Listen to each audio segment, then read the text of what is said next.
Pulsex looks like it could be more popular than Pulsechain. What happens when something is more popular? More people get into it. Pulsex could be fucking nuts. So we're going to talk about it in detail in this video. But first, if this is your first time here, what's good? My name is Sam, and for those of you who are returning, it's good to freaking see you. If you want to support the channel, you can check out some links down below, or you can just subscribe. Your time is the most valuable thing here anyway. So thank you for being here. Now, I couldn't find a white paper on Pulsex, but I did find this over on Twitter, and it's kind of like a very short kind of essence of what is going to be happening with Pulsex. I will be going through and doing a future video on like Uniswap 3 or see if they have a white paper to get a better understanding of any structural pieces that I might be missing. But why? What is going to be the driving force behind Pulsex? And to be 100% honest, I have not done this depth of looking into Pulsechain, but there's a reason for that, and I will get to Pulsechain in a future video, so make sure you subscribe. But one of the reasons that I came to Pulsex first is, well, I missed out on the sacrifice for Pulsechain, right? So I got in on Pulsex. But then when I started to do my own data analysis, right, using sites like Alexa, which is an Amazon company that aggregates website analytics, like estimated traffic, page views, bounce rate, etc. And they rank websites. You can put in pulsex.com and you get the ranking for Pulsex, right? And I was like, okay, cool, 17,000th globally. And down here we have 22,000 in the United States. I was like, oh, fantastic, right? And this trend, right? It looks like it's kind of flat, right? But it is tending to increase, right? It was 26,000 here, and it was 19,000 here, and now it's 17,000, right? So it is increasing in popularity. I'm like, that's interesting. I used to do political videos, and you'd never see lines like this, right? But then the more interesting was this. This is Pulsechain. Pulsechain is not as popular as Pulsex globally or in the United States. In the United States, it's 36,000, right? Versus 22,000. Global, we have 17 versus 36. So Pulsechain globally is half as popular. Half as popular. Interesting, right? Very interesting. So what could be driving that? Is it that Pulsex's sacrifice is newer, so it got more attention? Maybe, right? But then we also looked at the data over here.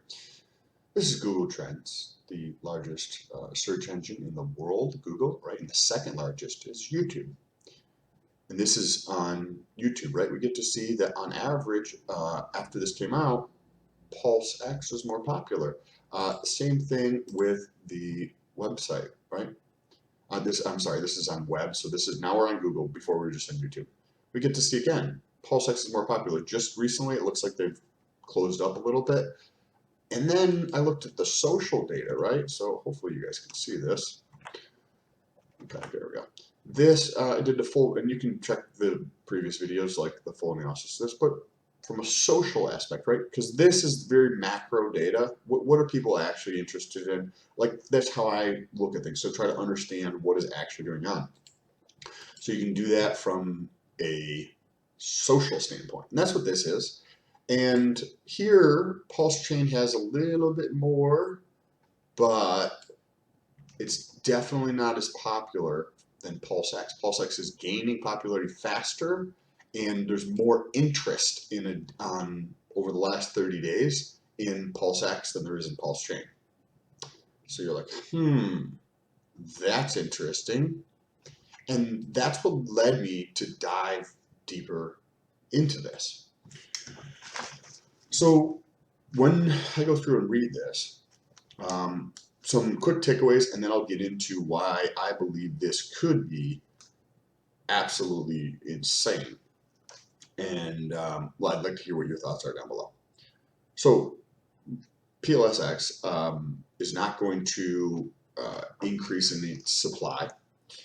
The fee, I think in sushi or like Uniswap and sushi, and if there's, and I'm sure there's other dexes, I think it's around 0.3%, and this is 0.29, so marginally cheaper, like 3% cheaper, so barely any cheaper. You're like, okay, well, that might not drive a lot of people because it's not much of a difference between the two.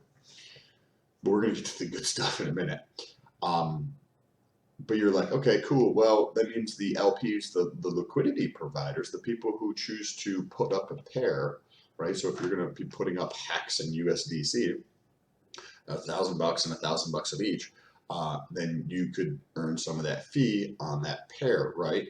Well, yes, but that fee is split up a little bit differently. So liquidity providers, if somebody did that, if somebody was like, here's $1,000 HEX and 1,000 USDC to be in the liquidity pool, 76% of the smaller fee goes to liquidity providers. I don't know what it is on other dexes to get like reference, but 76% of that fee goes to the liquidity providers.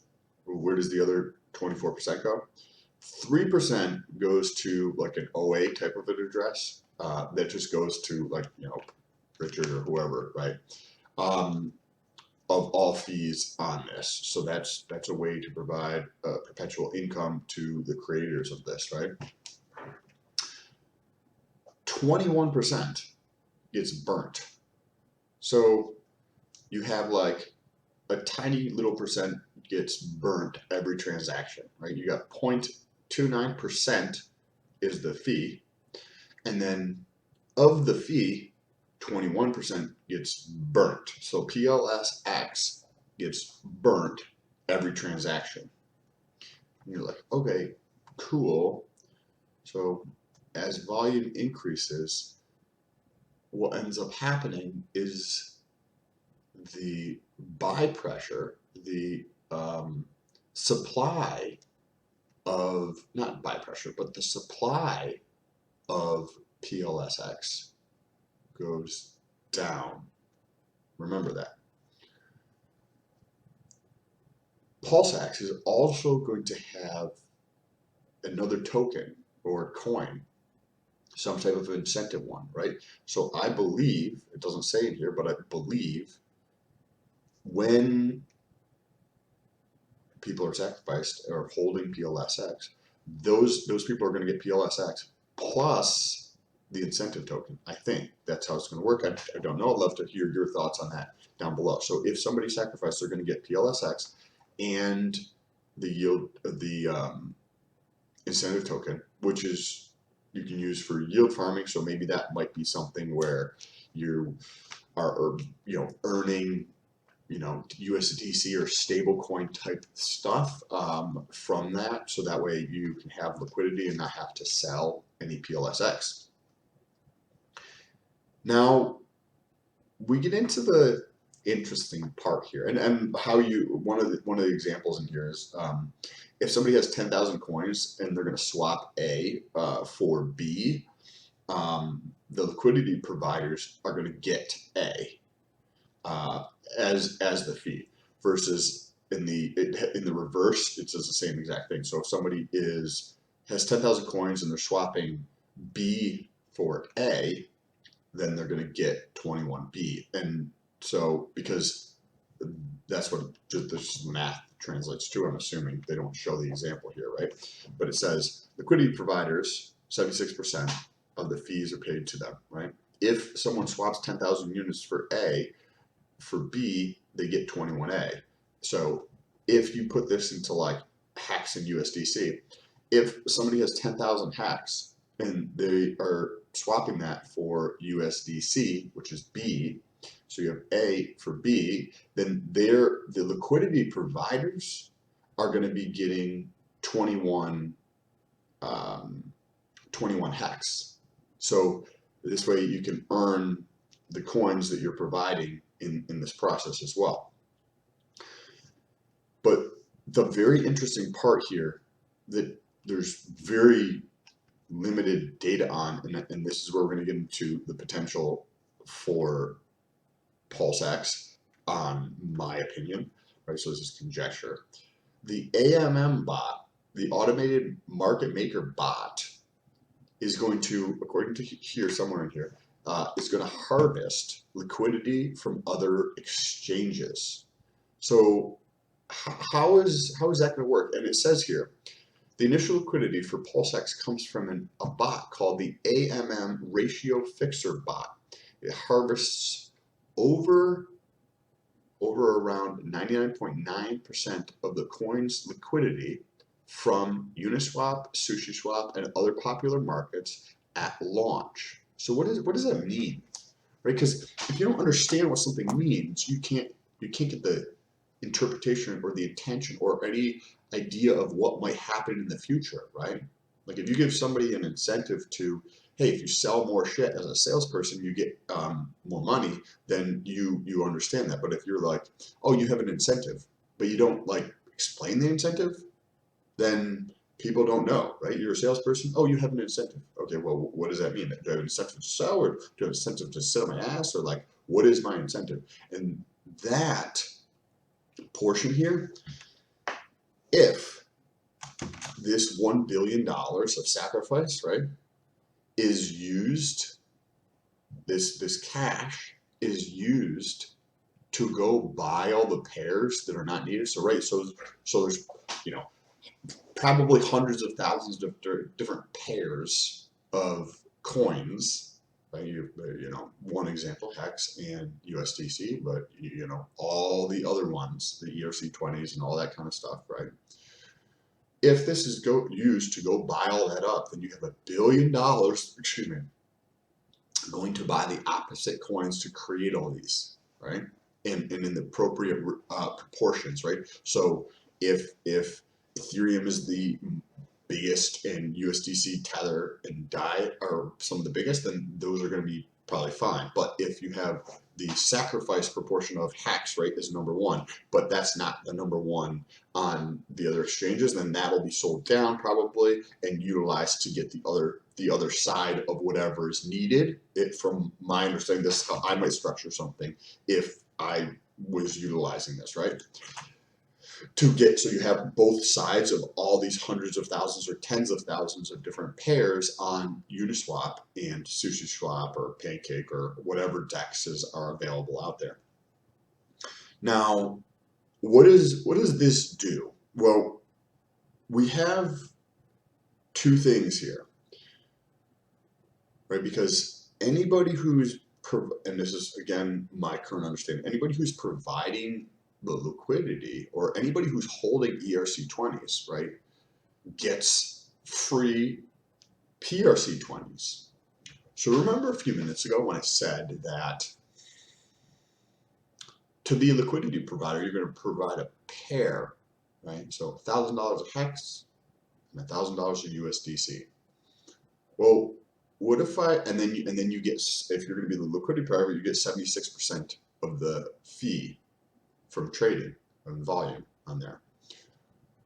Well, what if I told you that you get 76% of the fee, but instead of having to put in $2,000 worth of coins, you only have to put in $1,000 worth of coins, and I will give you the other $1,000 worth of coins in PRC20s.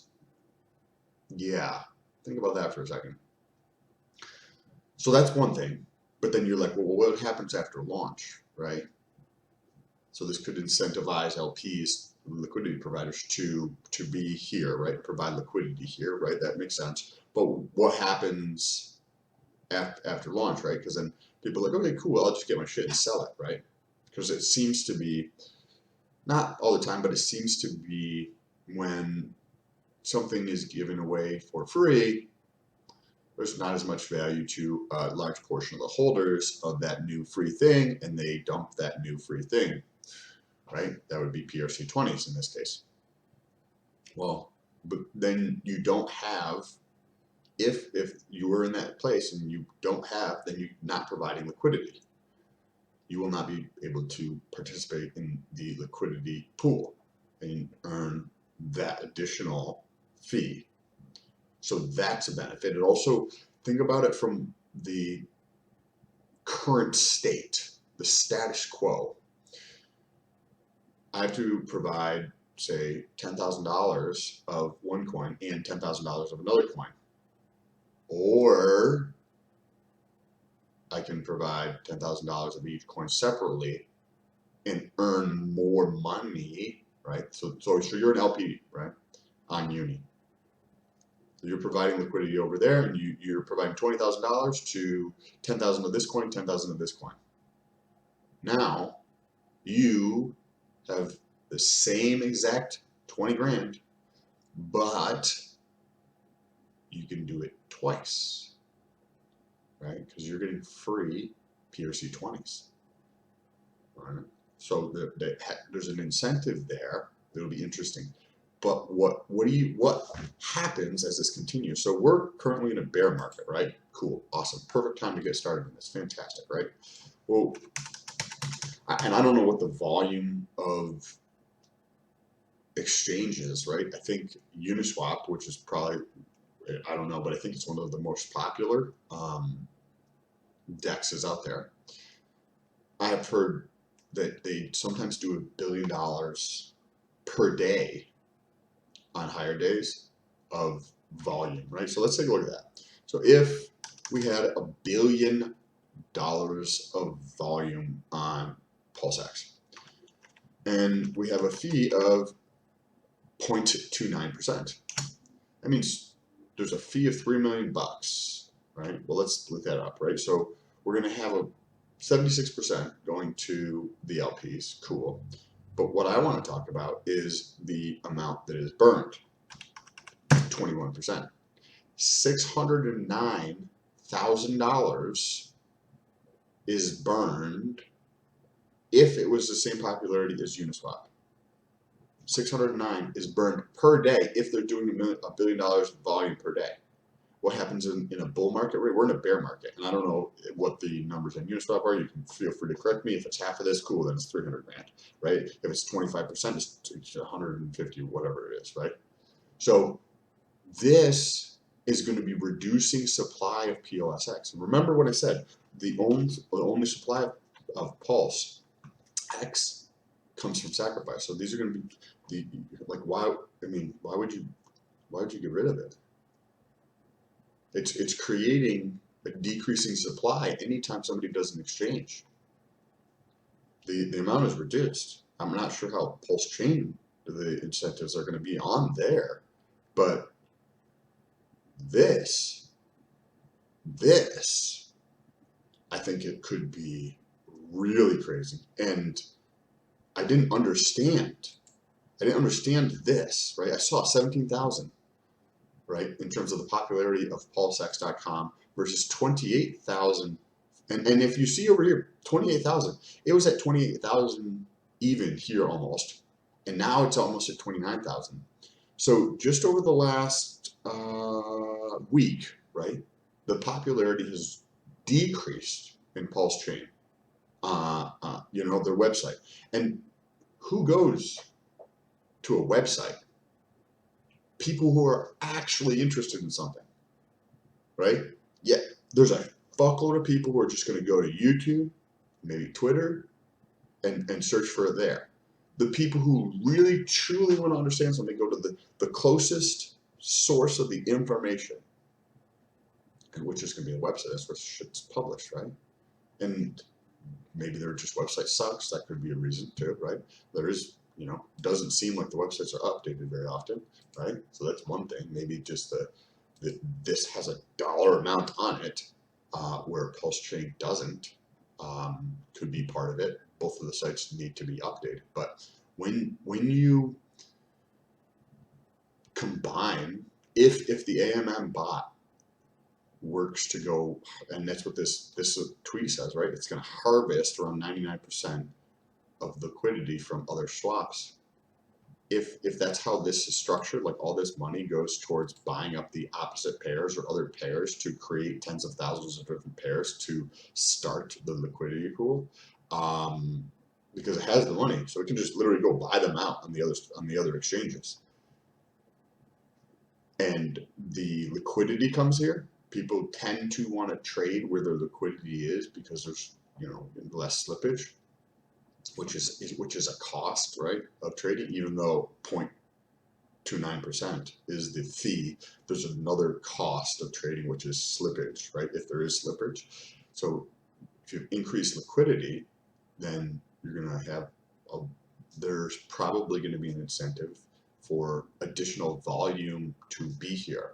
Now, let's go back to this. If you look, and I don't have the data, but what if we had the data for Uniswap or one of these other swaps, and you guys probably know this, and you can leave it down below, but what if there was, some number over the course of a year, right? We looked at, like, what if they had $1 billion in volume in one day, right? Then 600,000 is burned of PLSX per day.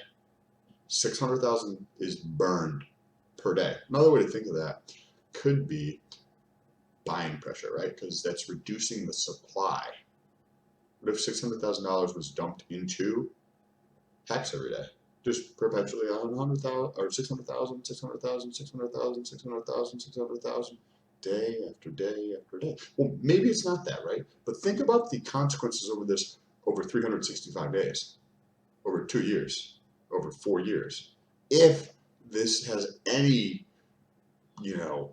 realm of popularity or growth or utility to the crypto market as a whole, wow, this could be super fucking interesting. So I'd love to hear what your thoughts are down below. If you have any thoughts, you can also reach out on Twitter. There's a link down below. If you want to support, there's again links down below. Most important is your time. If you found this video interesting, share it with somebody trying to grow the channel. I'll probably be figuring out how to do lives pretty soon. So if you want to catch those, make sure you subscribe. If you like fitness related stuff, I also have a fitness channel, but more so along the lines of this type of stuff, where you're on the edge of society, right?